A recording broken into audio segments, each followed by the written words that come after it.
ಚಂದ ನಮಗೆ ಹಾಕೊಂಡು ಹೆಂಗೋಗೋದು ನೋಡಿ ಮೇಡಮು. ನೀವು ಒಂಚೂರು ನೋಡಿ ಆಕೆ ಮಾಡ್ಕೊಳ್ಳಿ.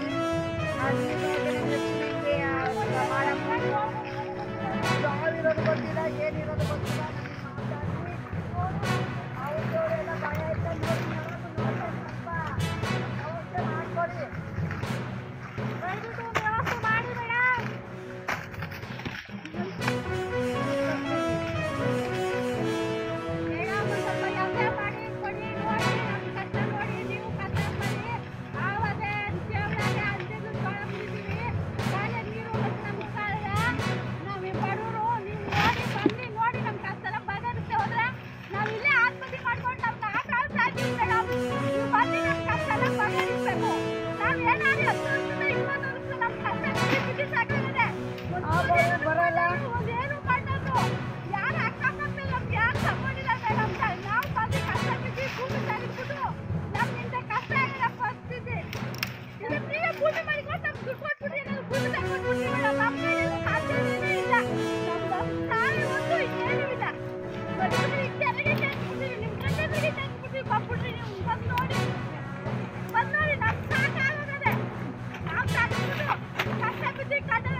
ವ್ಯವಸ್ಥೆ ಮಾಡಿ ಮೇಡಮ್.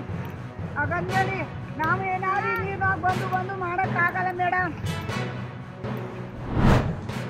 ಬಿಜೆಪಿ ವಿರೋಧ ಮಾಡುವಂತ ರಾಜ್ಯಗಳಿತ್ತು, ಅಲ್ಲಿ ಇವತ್ತು ಬಿಜೆಪಿಯನ್ನ ಕಾರಣ ನರೇಂದ್ರ ಮೋದಿ ದಕ್ಷ ಪ್ರಾಮಾಣಿಕ ಆಡಳಿತ ಮತ್ತು ದೇಶದ ಏಕತೆ ಮತ್ತು ಸುರಕ್ಷತೆಗೆ ಒತ್ತು ಕೊಟ್ಟು ಆಡಳಿತವನ್ನು ಮಾಡ್ತಾರೆ.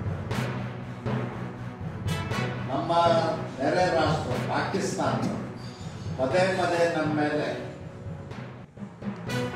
ದಾಳಿ ಮಾಡ್ತಾರೆ, ಭಯೋತ್ಪಾದನೆ ಚಟುವಟಿಕೆಗಳು ಮಾಡಿ ದೇಶವನ್ನ ಭದ್ರಗೊಳಿಸಬೇಕು.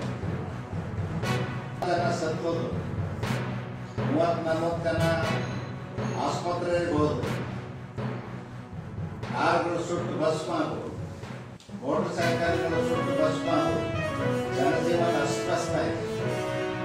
ಒಂದೇ ಒಂದು ಶಬ್ದ ಕಾಂಗ್ರೆಸ್ನವರು ಖಂಡಿಸಿದ್ರು. ಉಲ್ಟಾ ನರೇಂದ್ರ ಮೋದಿಜಿಯವರು ರಾಜೀನಾಮೆ ಕೊಡಬೇಕು, ಗೃಹ ಮಂತ್ರಿ ಅಮಿತ್ ಶಾ ಅವರು ಒಬ್ಬ ಅಯೋಗ್ಯ ಗೃಹ ಮಂತ್ರಿ ರಾಜೀನಾಮೆ ಕೊಡಬೇಕು, ರಾಹುಲ್ ಗಾಂಧಿ ಅವರು ಅಪಶಕನಿದ್ದಂಗೆ